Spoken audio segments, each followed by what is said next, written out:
Assalamualaikum warahmatullahi wabarakatuh. Nama saya Devitri Susanti, NPM 1911010288, jurusan Pendidikan Agama Islam, kelas K, semester 5. Di sini saya akan mempresentasikan proposal penelitian saya yang berjudul Nilai-nilai Pendidikan Agama Islam dalam serial animasi Nusa dan Rara. Video ini saya buat untuk memenuhi tugas akhir mata kuliah Metodologi Penelitian Pendidikan, dosen pengampu Ibu Richa Putri Aprilia, MPD. Baik, yang pertama di bab 1 itu ada latar belakang. Di era perkembangan teknologi sekarang ini, gadget itu menjadi alat teknologi yang tidak lepas dari kehidupan sehari-hari. Banyak anak yang menggunakan media gadget sebagai teman bermainnya. Dalam gadget tersebut, anak itu dapat bermain game dan melihat berbagai film dan lain sebagainya. Para orang tua sekarang ini dengan mudah memberikan gadget tersebut kepada anak mereka dengan alasan supaya anak-anak mereka itu bisa mengikuti perkembangan zaman. Tapi terkadang mereka itu hanya sekedar memberikan gadget tanpa mengawasi dan mengontrol apa saja yang mereka baca dan tonton. Dan tontonan apa saja yang mereka lihat, sehingga itu berpengaruh terhadap tumbuh kembang karakter dan minimnya ilmu pendidikan agama Islam yang anak mereka itu dapat. Anak haruslah diberikan pendidikan sesuai dengan keadaan mereka. Salah satunya itu dengan menghadirkan hiburan yang mendidik agar anak itu senang dan mendapat pelajaran dari hiburan tersebut. Oleh karena itu, orang tua sebagai pengawas utama dalam pendidikan anak harus bisa memilihkan sebuah konten yang mendidik dan menanamkan sebuah nilai-nilai. Bila orang tua itu mampu memberikan sebuah teknologi kepada anak. Serial animasi Nusa dan Rara itu merupakan serial animasi yang dibalut dengan nuansa Islami dengan mengedepankan nilai-nilai pendidikan agama Islam dalam kehidupan sehari-hari. Yang selanjutnya itu ada fokus penelitian. Fokus penelitian ini memfokuskan pada apa saja nilai-nilai pendidikan agama Islam dalam serial animasi Nusa dan Rara pada episode kompilasi, yaitu episode Alhamdulillah Terkabul, kemudian Panggilan Sayang, kemudian Toleransi, dan yang terakhir itu Tolong dan Terima Kasih. Kemudian ada rumusan masalah. Ini berdasarkan latar belakang masalah yang telah dikemukakan, itu peneliti akan meneliti apa saja nilai-nilai pendidikan agama Islam dalam serial animasi Nusa dan Rara pada 4 episode kompilasi, yaitu episode Alhamdulillah Terkabul, Panggilan Sayang, Toleransi, dan Tolong dan Terima Kasih. Kemudian tujuan penelitian ini untuk menemukan apa saja nilai-nilai pendidikan agama Islam dalam serial animasi Nusa dan Rara. Kemudian manfaat penelitian ada 2, yaitu secara teoritis dan secara praktis. Secara teoritis, peneliti ini dapat dimanfaatkan untuk menambah wawasan dan ilmu pengetahuan tentang nilai-nilai pendidikan agama Islam yang dapat diambil dalam serial animasi Nusa dan Rara untuk kehidupan sehari-hari. Kemudian untuk yang secara praktis, itu bagi peneliti untuk mengetahui lebih dalam nilai-nilai pendidikan agama Islam dalam serial animasi Nusa dan Rara. Kemudian bagi pendidik, diharapkan dapat memberi masukan serta pertimbangan dalam memberikan pendidikan pada anak melalui media yang dekat dengan mereka, yaitu dengan memberikan tontonan yang mengandung nilai-nilai pendidikan yang sesuai dengan perkembangannya, sehingga pesan yang ingin disampaikan itu dapat terrealisasikan dengan baik. Kemudian yang terakhir itu bagi peserta didik, yaitu diharapkan bisa membantu peserta didik agar bisa memilih tontonan yang bisa diambil nilai pendidikannya untuk dapat diterapkan dalam kehidupan sehari-hari. Kemudian yang selanjutnya ada kajian penelitian terdahulu yang relevan. Yang pertama itu penelitian yang dilakukan oleh Siti Ulinuha, Erik Aditya Ismaya, dan Muhammad Arsyad Fardani dengan judul Nilai Peduli Sosial pada Film Animasi Nusa dan Rara. Penelitian tersebut menghasilkan bahwa pada film animasi Nusa dan Rara itu banyak terdapat nilai pendidikan karakter peduli sosial yang mendominasi pada setiap episode. Hampir semua episode ditemukan nilai pendidikan karakter peduli sosial seperti memberikan nasihat kepada teman yang salah, kemudian memberikan bantuan berupa selimut dan pakaian kepada teman yang membutuhkan, kemudian peduli akan keselamatan dan kelengkapan anak, membantu menyeberangi jalan, membantu membawakan belanjaan, dan membantu teman yang terjatuh saat lomba. Kemudian yang kedua, penelitian yang dilakukan oleh Medina Nur Ashifa Purnama dengan judul Nilai-nilai pendidikan moral, santun dan hormat kepada orang lain dalam film animasi Nusa dan Rara dalam episode Kak Nusa. Penelitian tersebut menghasilkan bahwa dengan demikian kehadiran film animasi Nusa dan Rara itu adalah film animasi yang dibalut dengan cerita sehari-hari di dunia anak-anak dengan penyampaian bahasa yang mudah dipahami, menyenangkan dan mengasyikkan, dan ada yang menanamkan nilai dan pesan moral, yaitu bertanya kepada orang yang lebih tua, memanggil dengan nama baik, agar anak itu dapat membantu perkembangan moral anak Indonesia sebagai generasi bangsa. Kemudian yang ketiga, ada penelitian yang dilakukan oleh Tresna Qurratul Aini Syarif Hidayat dengan judul Penanaman Nilai Keimanan dalam Pembelajaran Berbasis Film Nusa dan Rara di Sekolah Dasar. Penelitian tersebut menghasilkan bahwa film animasi Nusa dan Rara ini banyak mengandung pelajaran, nasihat, dan nilai-nilai kehidupan. Nilainya terdiri dari karakter yang ditemukan di episode kelima, yaitu religius, disiplin, kerja keras, mandiri, ramah, toleransi, pengetahuan, dan tanggung jawab. Kategori penilaian dalam penelitian ini paling banyak adalah penanaman nilai ramah atau komunikatif dan rasa ingin tahu.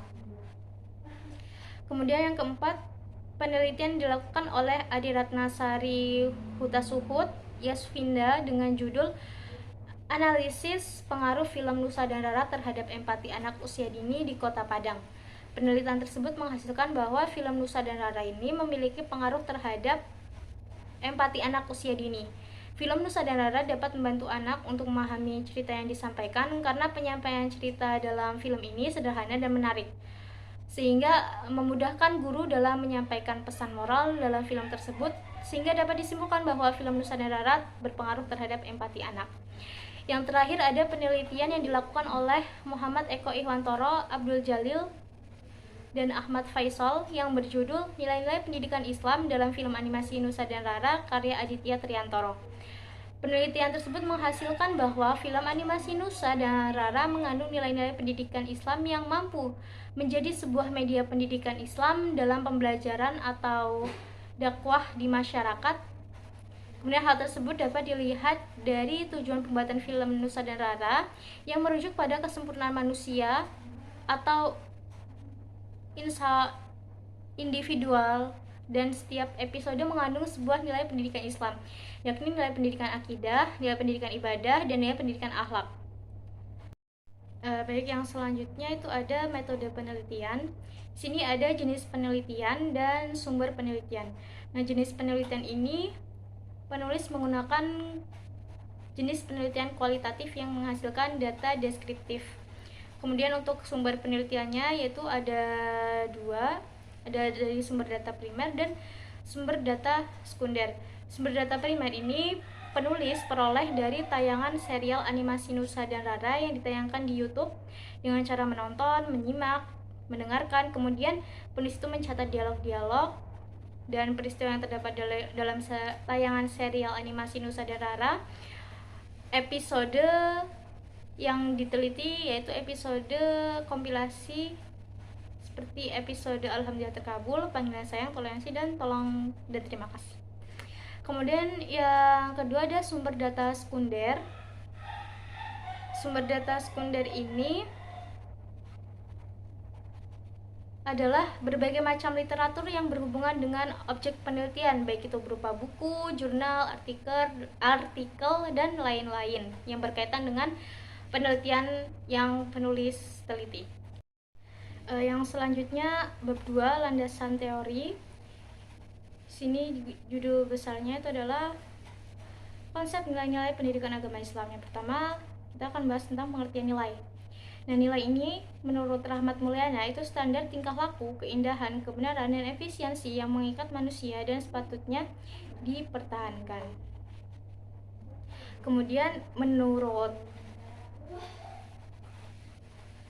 ada menurut Milton Rockledge dan James Bank mengemukakan bahwa nilai adalah suatu tipe kepercayaan dalam mana seseorang itu bertindak atau menghindari suatu tindakan atau mengenai yang pantas atau tidak pantas. Kemudian Sidi Ghazalba itu mengartikan bahwa nilai adalah sesuatu yang bersifat abstrak, ia ideal, bukan benda konkret, bukan fakta, tidak hanya persoalan benar dan salah yang menuntut pembuktian empirik, melainkan soal perhatian yang dikehendaki dan tidak dikehendaki, disenangi dan tidak disenangi. Kemudian ada menurut Muhmidayeli, nilai adalah gambaran sesuatu yang indah, yang mempesona, menakjubkan, yang membuat kita bahagia dan senang, serta merupakan sesuatu yang menjadikan seseorang ingin memilikinya. Nah, dari pengertian menurut para ahli tersebut dapat disimpulkan bahwa nilai adalah sesuatu yang mempunyai arti luas yang melekat dalam suatu kepercayaan seseorang terhadap apa yang dia yakini. Nilai juga dapat membantu seseorang dalam melihat dan membedakan sesuatu yang baik dan buruk dan menjadi pedoman dalam bersosialisasi, berperilaku dalam kehidupan sehari-hari seseorang tersebut. Kemudian yang selanjutnya, pengertian pendidikan agama Islam. Menurut Zakiyah Darajat,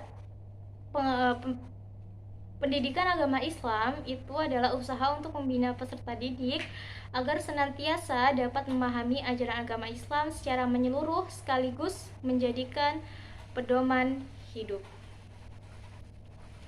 Menurut pendapat lain, itu menurut Abdul Majid dan Dian Andayani, pendidikan agama Islam itu adalah upaya sadar dan terencana dalam menyiapkan peserta didik untuk mengenal, memahami, menghayati, hingga mengimani ajaran agama Islam, dibarengi dengan tuntunan untuk menghormati penganut agama lain dalam hubungannya dengan kerukunan antar umat beragama hingga terwujud kesatuan dan persatuan bangsa. Kemudian ada menurut Ahmad Supadi yang dikutip dari Ahmad Tafsir dan kawan-kawan bahwa pendidikan agama Islam merupakan pendidikan yang berdasarkan Islam atau tuntunan agama Islam dalam membina dan membentuk pribadi muslim yang bertakwa kepada Allah Subhanahu wa taala. Jadi dapat disimpulkan bahwa pendidikan agama Islam ini adalah suatu usaha yang secara sadar dilakukan oleh seorang pendidik untuk mempersiapkan peserta didik dalam membimbing, mengajarkan kepada peserta didik tentang ajaran Islam agar mereka itu dapat mengamalkan serta menjadikan ajaran agama Islam sebagai pedoman dalam kehidupan sehari-hari, baik dalam keluarga, masyarakat, berbangsa, dan bernegara. Kemudian fungsi pendidikan agama Islam itu sendiri itu ada yang pertama itu dalam keluarga dan masyarakat, ini membentuk manusia yang percaya dan ketakwaan kepada Allah Subhanahu wa taala agar terciptanya kehidupan yang baik dalam keluarga dan masyarakat. Kemudian pendidikan agama Islam itu juga merupakan fondasi yang utama sebagai sistem pendidikan moral dan akhlak dalam rangka pembangunan manusia Indonesia seutuhnya dan masyarakat Indonesia seluruhnya. Kemudian yang terakhir itu ada pendidikan agama Islam itu merupakan dalam masyarakat itu sangat penting bagi kehidupan bermasyarakat dan untuk meningkatkan moral bangsa dan negara. Kemudian yang ketiga itu dasar-dasar agama Islam. Dasar-dasar agama Islam itu yang pertama itu ada Al-Quran dan Al-Hadis.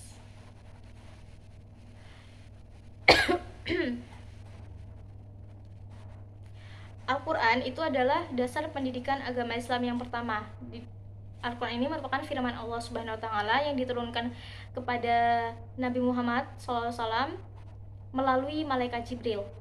Yang mana Al-Quran ini sampai sekarang itu menjadi pedoman hidup bagi seluruh umat manusia, khususnya umat Islam di dunia.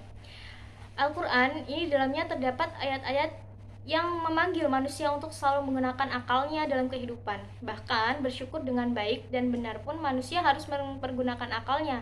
Tergambar jelas bahwa Al-Quran itu merupakan petunjuk bagi manusia semua aspek kehidupan, tidak terkecuali sebagai dasar pendidikan agama Islam.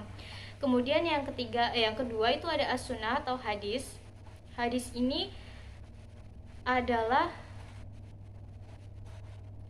perkataan dan perbuatan yang disandarkan kepada Nabi Muhammad SAW.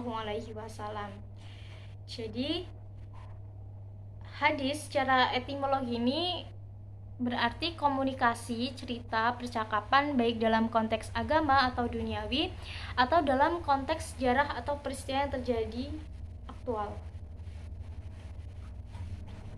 Kedudukan hadis dalam kehidupan itu sangat penting karena di samping perkuat dan perjelas berbagai persoalan dalam Al-Quran, nilai-nilai hadis juga menjadi dasar-dasar pendidikan agama Islam kedua setelah Al-Quran. Jadi ketika di Al-Quran itu tidak ada, maka kita bisa mempergunakan hadis dalam memecahkan suatu masalah. Kemudian nilai-nilai pendidikan agama Islam yang bersumber dari Al-Quran dan Al-Hadis ini meliputi 3 dimensi atau aspek kehidupan. Meliputi yang pertama itu ada dimensi spiritual, yaitu iman, takwa, akhlak mulia yang tercermin dalam ibadah dan muamalah. Kemudian yang kedua ada dimensi budaya, yaitu kepribadian yang mantap dan mandiri, tanggung jawab, kemasyarakatan, kebangsaan. Kemudian yang ketiga ada dimensi kecerdasan yang membawa pada kemajuan yang yaitu cerdas, kreatif, terampil, disiplin, etos kerja, profesional, inovatif, dan produktif. Yang terakhir ada tujuan pendidikan agama Islam. Tujuan pendidikan agama Islam ini untuk membentuk peserta didik menjadi manusia yang sesuai dengan ajaran agama Islam agar bisa mencapai kehidupan bahagia dunia dan akhirat.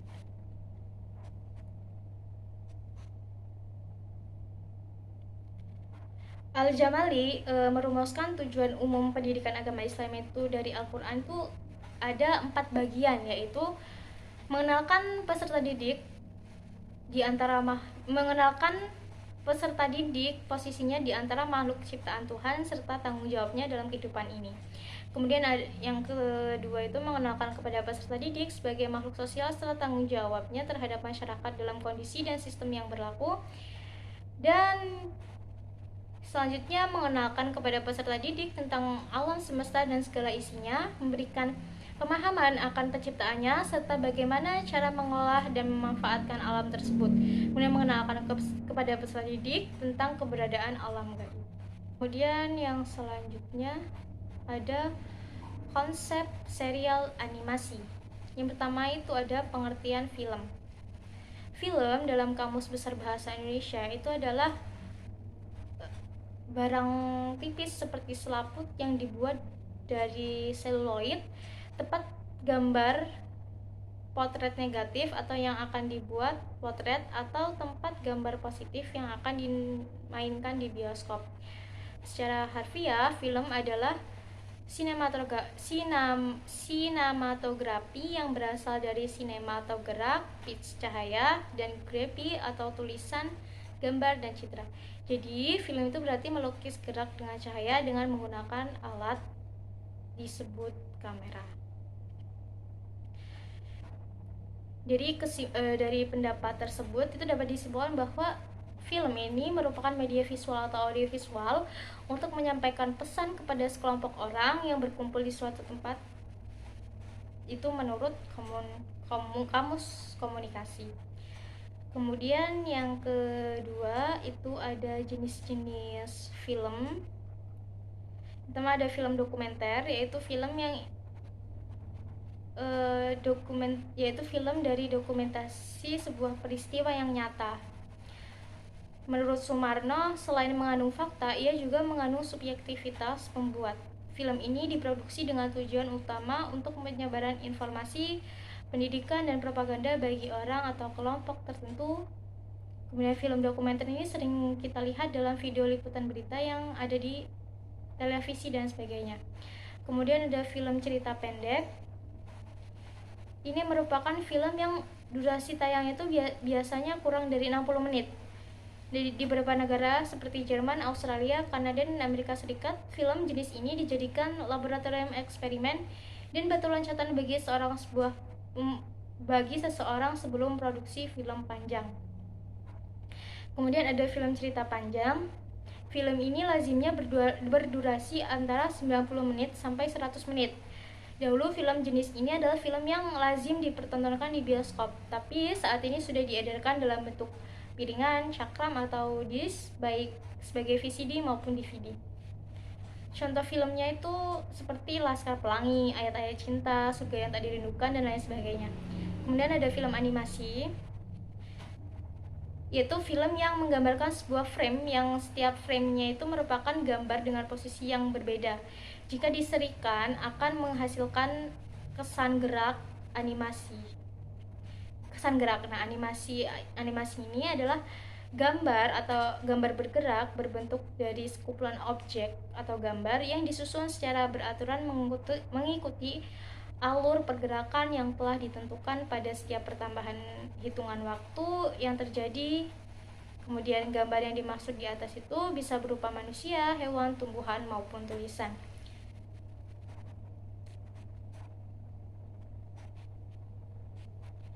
Kemudian yang selanjutnya itu ada unsur-unsur film.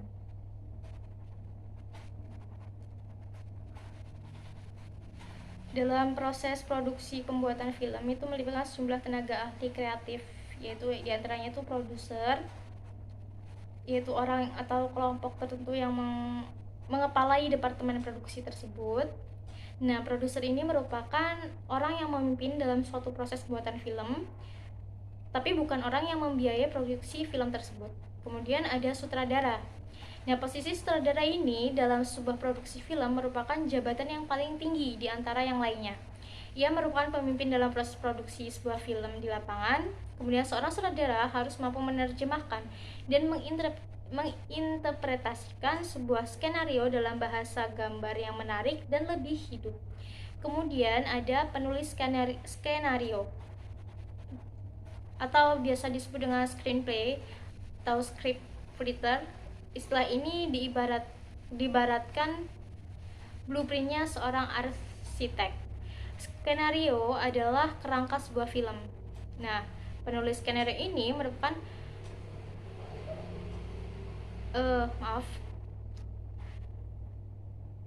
penulis skenario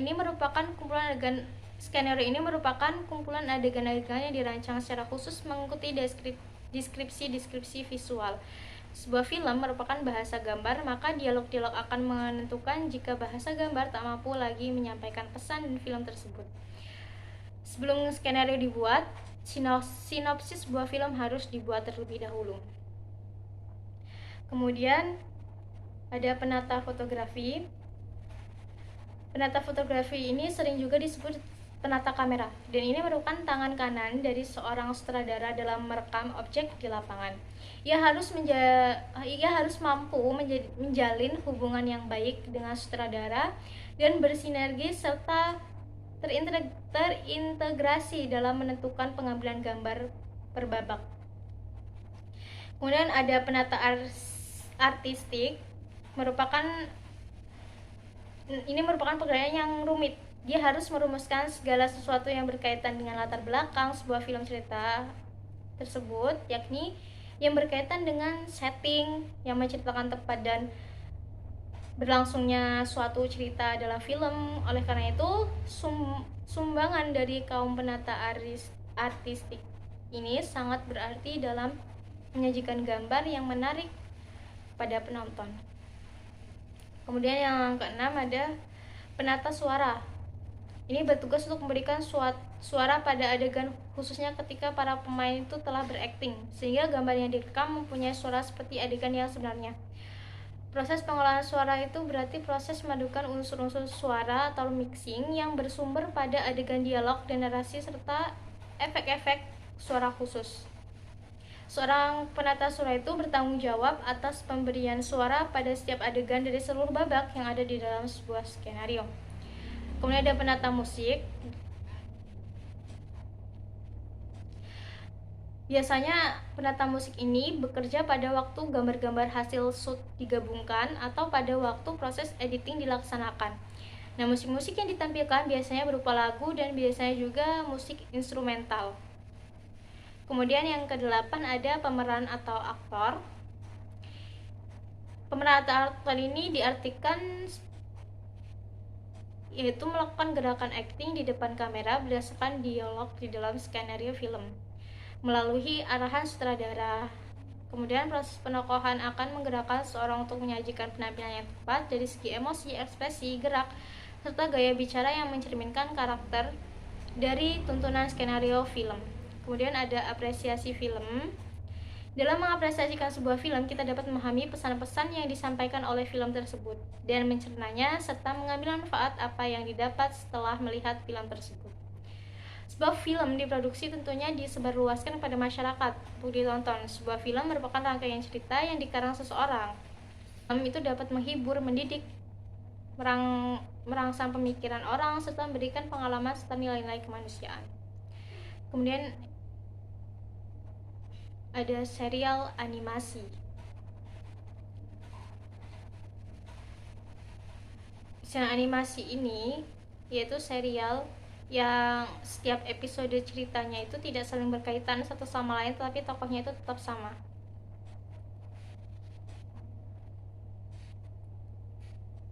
Jadi dalam sebuah penayangan film itu terdapat dua jenis hal yang membedakan film, yaitu yang pertama itu tadi serial.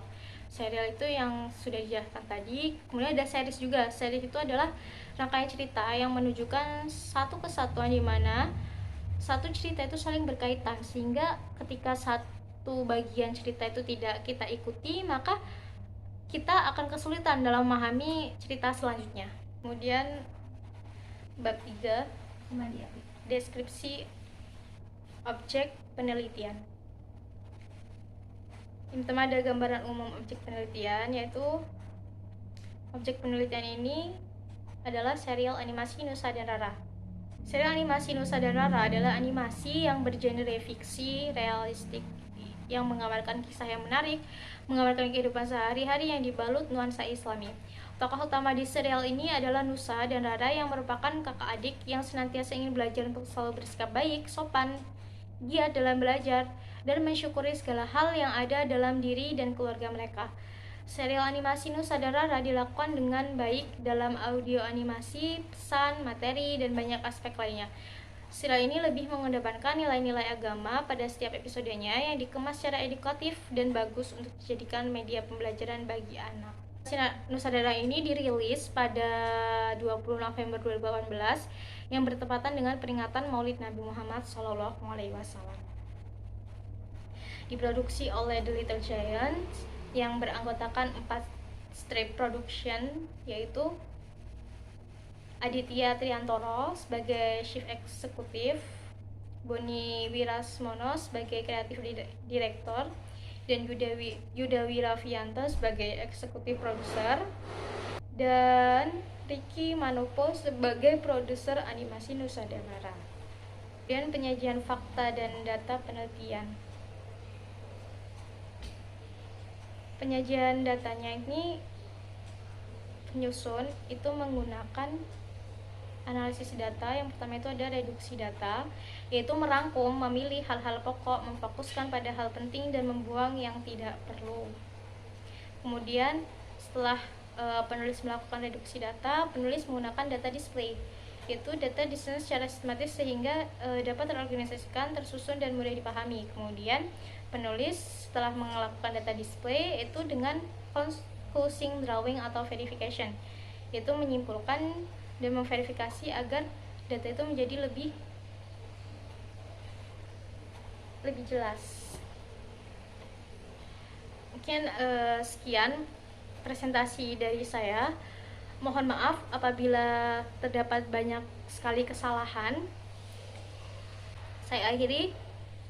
Wallahul muwaffiq ila aqwamit thoriq. Wassalamualaikum warahmatullahi wabarakatuh.